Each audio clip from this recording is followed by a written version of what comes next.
How do you write a bestseller? That was Land Rover's problem when it came to creating the second generation version of its runaway success story, the Range Rover Evoque, a car that now accounts for a third of the brand's total sales.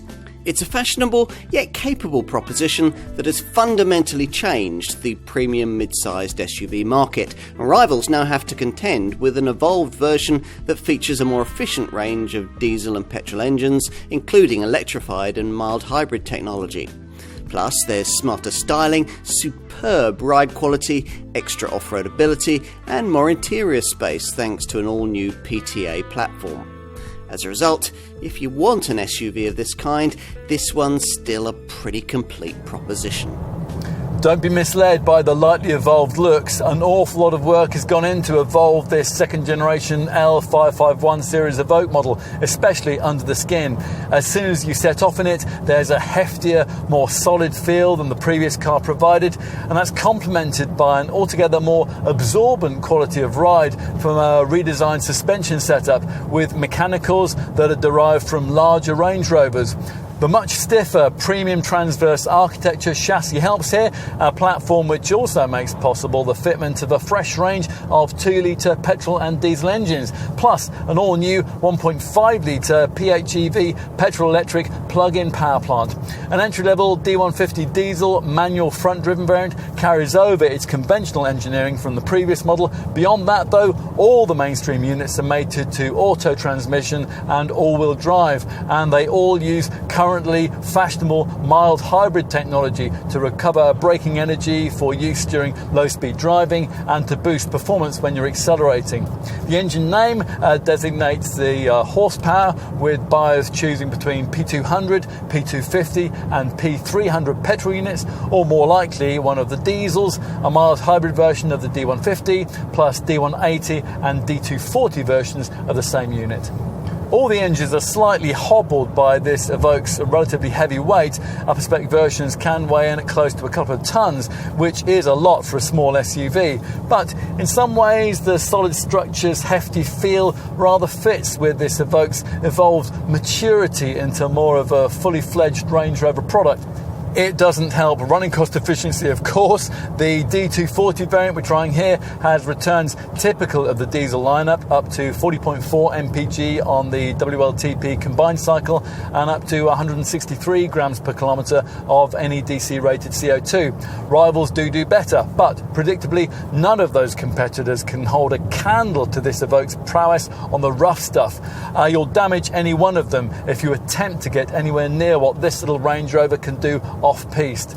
That's thanks to 212 mils of ground clearance, 600 mils of wading depth capability, and an evolved terrain response 2 driving mode system, which sets the car up perfectly for the kind of ground you're travelling over. You don't change a winning formula. The way the original Evoque looked was the major reason why so many people bought it. Stylist Massimo Frascella and his team did initially design a more radical concept for this second generation model, but it was quickly discarded on the basis of continual customer feedback that the established shape should merely be evolved. Perhaps, though, with a little extra touch of Range Rover this time around. That earlier L538 model was originally destined to wear a Land Rover badge. This one, though, which carries over only its door hinges from its predecessor, gains more than a hint of the maturity that marks out the next Range Rover model up in the line, the mid-sized Velar. What's more significant, though, is what you can't see. Now, Land Rover is keen to talk about this Mark II model's premium transverse architecture platform that makes possible the installation of its fresh, mild hybrid engine range. But it's a touch disappointing to find that to be a predominantly steel structure, which has actually added quite a lot of weight to this car.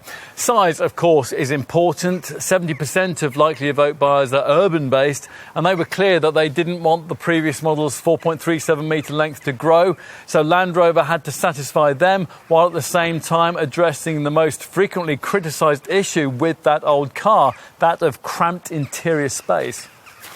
The obvious solution was to move the front and rear axles further apart, creating this L551 series model's 20mm longer wheelbase, which is claimed has made a big difference to cabin space inside. Let's take a look. For sure, it's a big improvement. Once cramped and blandly trimmed, this lighter, larger, smarter cabin now at last has the feel of a fully fledged Range Rover. The much higher quality of fit and finish helps here, as does a more mature level of design that includes the introduction of this pistol grip F-type sports car derived shifter and this much wider centre console between the seats. Plus, of course, there are all these screens. Land Rover's Touch Pro Duo setup being standard fit if you avoid the cheaper trim levels, with wondrous graphics and impressive configurability.